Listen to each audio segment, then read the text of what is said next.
Bienvenue dans le podcast Révolution Web3 présenté par moi-même, Tristy ETH.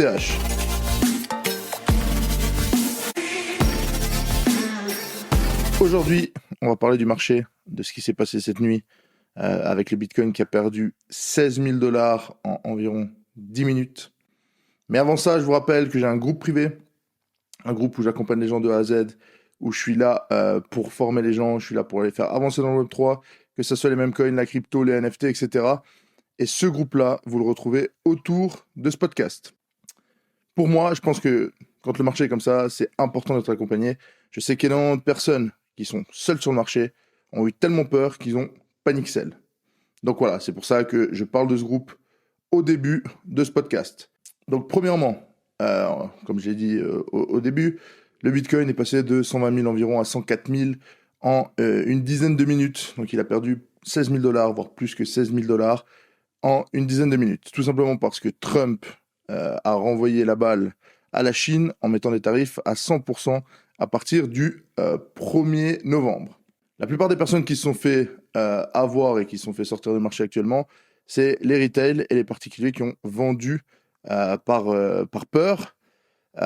Et puis, je pense qu'il y a aussi un petit côté avec un délit d'initié, des gens autour de Trump, ou en tout cas quelqu'un qui aurait peut-être réussi à pirater la plateforme et qui arrive à savoir, avant que Trump écrive, ce qu'il est en train d'écrire, parce que le texte, il a quand même dû l'écrire un moment, avant de le publier. Donc voilà, il y a eu des shorts très bizarres, en x100, etc., qui sont arrivés sur le marché à ce moment-là. Et je pense quand même que, voilà, c'est des personnes qui ont l'information avant. Ce qui est dur, c'est pour les personnes qui avaient énormément investi, les personnes qui avaient un peu moins investi, mais qui ont perdu pas mal d'argent. Et la gestion des émotions, quand un altcoin descend de 50%, il faut vraiment avoir la mentale, il faut vraiment savoir tenir ses positions, gérer ses émotions. Et ça, c'est aussi quelque chose que j'apprends dans mon groupe privé. Pour moi, il y a 3 points clés dans la crypto. C'est savoir gérer ses émotions, c'est savoir être patient et savoir se payer. Et là, il y a un des points clés qui rentre énormément dans ce cas de figure, c'est savoir gérer ses émotions. Parce qu'on peut avoir son wallet qui était à 20 000, avec des alts, et il était à 10 000 en 10 minutes. Tu n'étais pas prêt mentalement, et ça s'est passé très rapidement. Et il y a beaucoup de gens qui ont vendu par panique. Les autres choses, beaucoup de personnes qui avaient des trades en longue, la correction, elle est arrivée assez rapidement, donc tu n'as même pas le temps de voilà, ton stop loss, il va sauter, et tu vas être liquidé et tout simplement perdre ton argent. On l'a vu, 7 milliards, donc c'est les dernières grosses liquidations qu'il y a eu ces derniers mois, c'était 1 milliard, 2 milliards en 30 minutes, 1 heure. Là, on a passé 7 milliards. Donc, on a multiplié par 3,5, entre 7 et 3,5 ce qui s'est passé ces derniers temps. Autant vous dire que c'est énorme. C'est encore plus gros que ce qui s'est passé pendant le Covid. Vous savez ce qui s'est passé après les liquidations au Covid. On a pump assez fort. Donc, pour moi, mon point de vue, bien évidemment, c'est pas un conseil d'investissement. Le marché va repartir très fort dans pas longtemps. Donc, soyez dans les starting blocks, restez concentrés, gérez vos émotions, allez faire un tour, allez à la plage, je sais pas, mais prenez l'air, allez en montagne, ceux qui habitent en montagne, et surtout, enlevez vos yeux de vos wallets, parce que c'est très dur. Mentalement, la gestion des émotions, c'est un des trucs les plus compliqués. Tout le monde vous dit vous allez gagner facilement de l'argent en crypto, c'est pas vrai. Il y a la partie psychologique qui est très compliquée à appliquer. Et il faut du temps et de l'expérience pour se dire, bon ok, ben voilà, je viens de perdre 10 000, je sais que c'est une bonne opportunité, j'ai encore des USDT, des USDC, de la fiat qui traîne, je remets l'argent. Mais c'est très compliqué. Ensuite, deuxième partie de ce podcast, pour moi, ce qui s'est passé cette nuit, c'est le catalyseur qu'on va pump très fort rapidement. De 1, le gold, il est quasiment pas affecté, donc on continue à grimper sur le gold. Et toutes les cryptos ont déjà pas mal repris. Alors, ils sont pas revenus où ils étaient avant cette liquidation, mais quand vous avez le Bitcoin qui descend de 120 à 103, 104 et qui est déjà à 112, pour moi, c'est un élément fort. Ça veut dire que les gens ont racheté le dip.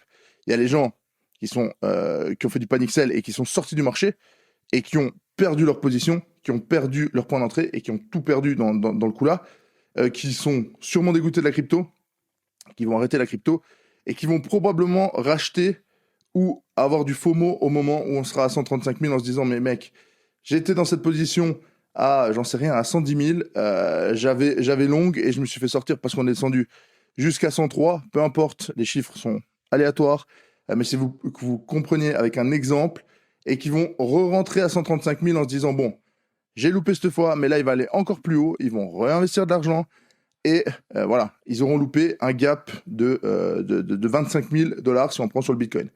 Donc, c'est important de comprendre qu'il y a beaucoup de personnes qui ont quitté le marché et c'est pour moi un élément catalyseur pour le bull run. Pas tout le monde va pouvoir devenir riche et c'est seulement les plus forts mentalement, les plus forts psychologiquement et ceux qui ont gardé leur position. On appelle ça dans le milieu les diamond hand. Donc voilà, les mains en diamant. Ce qu'il faut se rendre compte aussi, c'est que les investisseurs et les whales, eux, ils n'ont pas paniqué. Ils ont racheté le dip comme des malades mentaux. C'est pour ça qu'on est parti de 103 000 à 112 000. Je pense même les institutions ont racheté ça. Donc voilà. Et je parle Bitcoin toujours, mais tout est déjà bien remonté par rapport à la chute au plus bas. Et ces personnes-là, comme ils n'ont pas besoin d'argent à l'instant T, ils peuvent se permettre d'attendre 10 jours, 20 jours, 1 mois, 2 mois.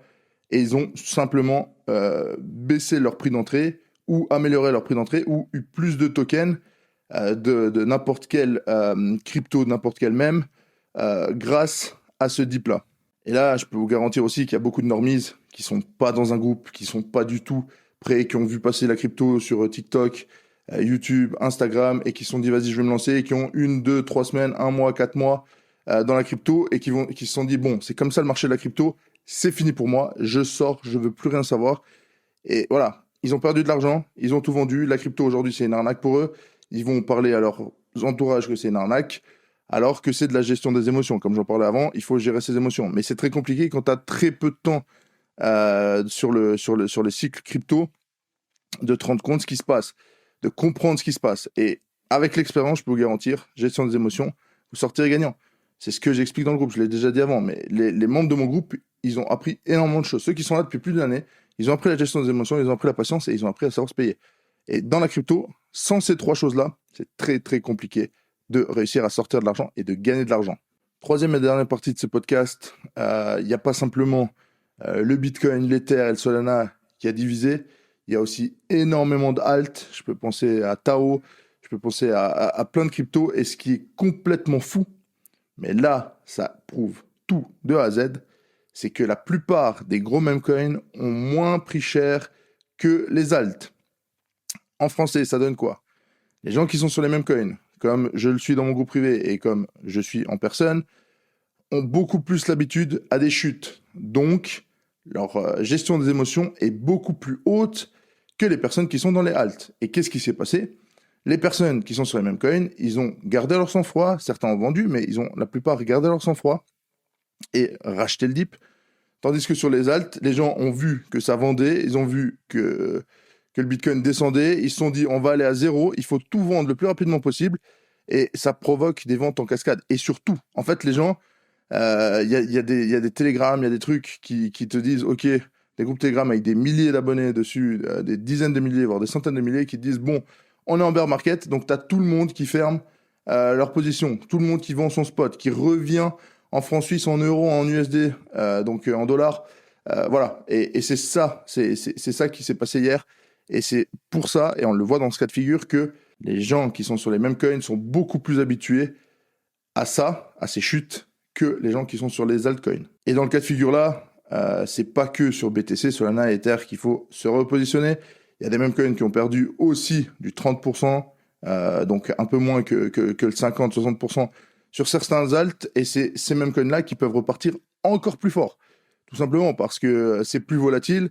Donc imaginons, tu avais un même coin qui était à 140 millions, il est descendu à 70 millions, je dis des chiffres au bol, il peut repartir très très fort à la 140 et peut-être à la 210. Donc voilà, les communautés derrière les mêmes coins, beaucoup de personnes pensent pas à ça, mais une communauté, c'est très très fort. Si je prends SPX, il était à 1,4 milliard, il est uniquement descendu à 1,1 milliard. Il a perdu 300 millions de market cap. C'est pas grand-chose quand on voit ce qui s'est passé sur certains alts. Je finis là-dessus. C'était un petit podcast pour parler du marché actuel. En conclusion, Vous savez qu'il faut avoir les reins solides. Il faut rester concentré dans la crypto. Tout se joue ici dedans et nulle part ailleurs.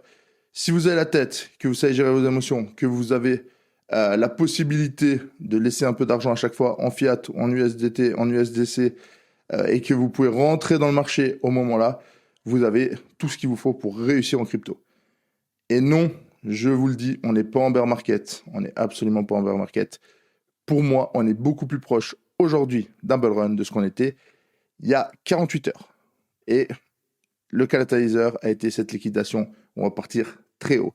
Je pense que la vidéo que j'avais faite sur Bitcoin il y a quelques jours, quelques semaines, elle explique tout. Je pense qu'on va aller à 135 000, 150 000 très rapidement et on peut même monter à 180 000 assez rapidement. C'est pas du tout un conseil d'investissement. Je finis là-dessus et on se voit la semaine prochaine.